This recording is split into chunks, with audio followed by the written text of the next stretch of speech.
need a high-end designer or a lot of money to get a luxe look. Be your own interior designer. This is Affordable Interior Design, the podcast. Here's your host, Betsy Helmuth.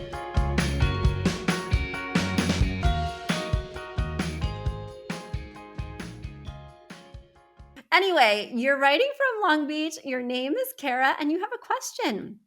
Betsy, what's the best way to make a small beach studio feel more cozy and yet still spacious? My significant other and I moved in together last month into this open concept but very tiny rental that I feel has a lot of opportunities for creative design with a cohesive look. But I don't know where to begin, which room to start in. I love interior design and try to keep it as a consistent hobby. So I'm hoping to get your advice on colors for the wall, peel and stick wallpaper, since it's just a rental, and on the best knickknacks or decor for making a humble abode. Thank you. I am happy to help. I'm particularly happy and a little bit jealous because you are living in a beach home. That's so exciting. And you know, I'm a studio lover. I lived in many studios, including ones much smaller than this. Trying to understand your exact studio, it appears that it's the true definition of a studio and that the living and the sleeping are in the same open space. That appears to be the case, even though I've got kind of a number of fractured pictures. I do have an issue here in that a lot of your furniture is hugging the walls. All of your furniture is hugging the walls. And sometimes in a studio apartment, we need to bring things into the center. We need to turn something on a diagonal. So it doesn't feel so claustrophobic. So it doesn't feel like we're just pushing everything against walls so that we get the maximum amount of space. It can make us feel very uncomfortable. And when I'm looking at these pictures, I know, even though I can't see a flat floor plan or truly understand the entire layout, I know you have missed opportunities here. I know that you are not using this space correctly, and I highly recommend that you start with those large pieces of furniture and think critically about where they need to go. In a studio, when I'm creating the floor plan, I typically start with the bed. Not only is it typically the biggest piece in the space, and certainly that appears to be the case in this space, but also it might have the most restrictions. I don't want to put the bed near a window where it might be noisy or get a ton of sunlight. I don't want to put the bed near a vent where I might be blown on all night, right? And have that cool air. I don't want to put the bed right near the bathroom or say near the entry door or the entryway. It's kind of awkward to walk into the bedroom zone first. So I always like to create the floor plan with the bed in mind first and then fill in with my other pieces once I found that optimum flow with the bed.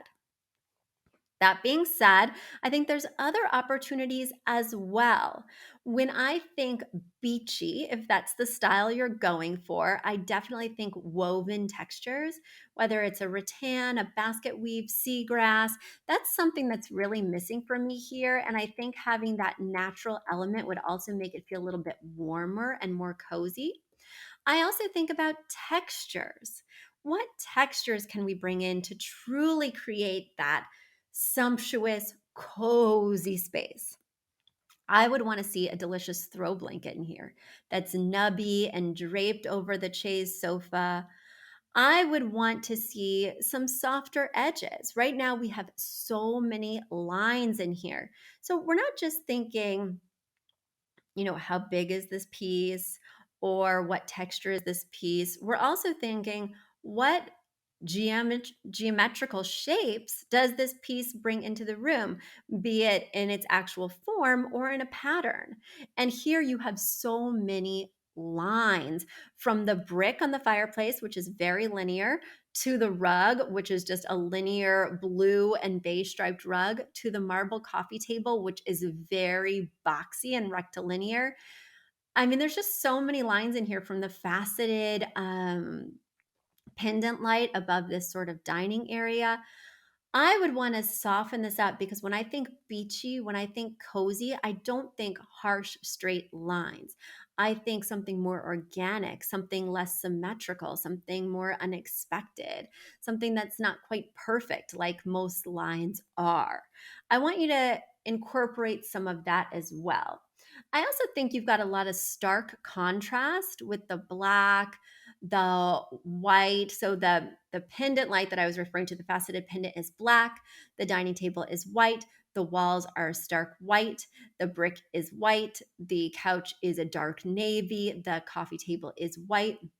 I might play with less stark contrast, which can be kind of jarring, right? It doesn't feel soothing or comfortable. And I might want to incorporate some things that have like a mid tone. I think we could use some light blues. I think we could use some deeper beiges that don't just read as like a cream, but really feel more brown. So when I look at a space, I'm thinking, what is it missing? And if I know the two-word phrase, which in this case I do, we want the style to be beach and we want the feel to be cozy. Well, what could embody that? I think I've given you some pretty good ideas, if I do say so myself. But the number one thing is I want you to completely reevaluate this layout. I'm not loving that this beautiful large fireplace with this very dramatic white painted brick fireplace surround is kind of an afterthought in the middle of this room. The sofa doesn't face it. It's just not getting the gravitas it deserves.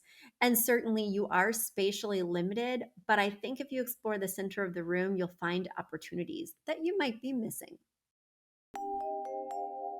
A big thank you to Aton and the Embassy, who wrote our theme song. A shout out to Catherine Heller, who owns the podcast shop and is our editor extraordinaire. We also want to thank Ginny Sunasan and her team at the Savvy Podcast Agency for their help with our social, our YouTube channel, and so much more. We also want to thank Uploft, which is our parent company who supports this podcast. And lastly, we owe a huge debt of gratitude to you. Thank you so much for tuning in and for all your support.